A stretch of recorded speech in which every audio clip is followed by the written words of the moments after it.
అవును బుజ్జమ్మ, నేను పోతా అయోధ్యకని అంటున్నావు గాని వెనక ముందేమన్నా తెలుసుకున్నావా?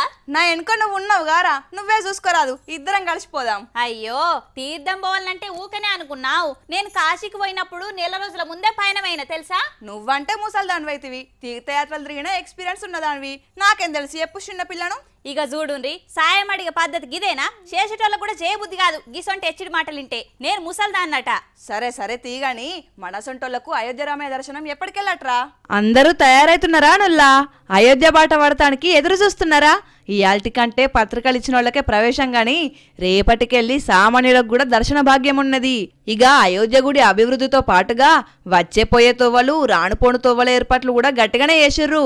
మొన్ననే అయోధ్యకు గాలి మోటార్ డిపో ఓపెన్ చేసిర్రు, రైల్వే సౌలతులు చేసిర్రు. ముడుపు కన్నా ఎట్లయినా ఇంకింత సౌకర్యాలు పెరుగుతున్నాయి కదా. ముందుగాల రాకపోకళ్ళ ముచ్చటకొస్తే అయోధ్యలో రైలు దిగితే 5 కిలోమీటర్లు, ఇట్లా ఆటోలో ఎక్కి దిగుడే. గాలి మోటార్లు వచ్చిన వాళ్లకు 17 కిలోమీటర్ల దూరం వస్తుందట.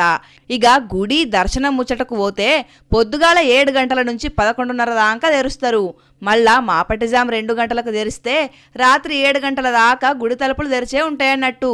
దర్శనం ఫ్రీలోనే ఉంటదట. వీలు చూసుకొని టూర్ ప్లాన్ చేసుకో.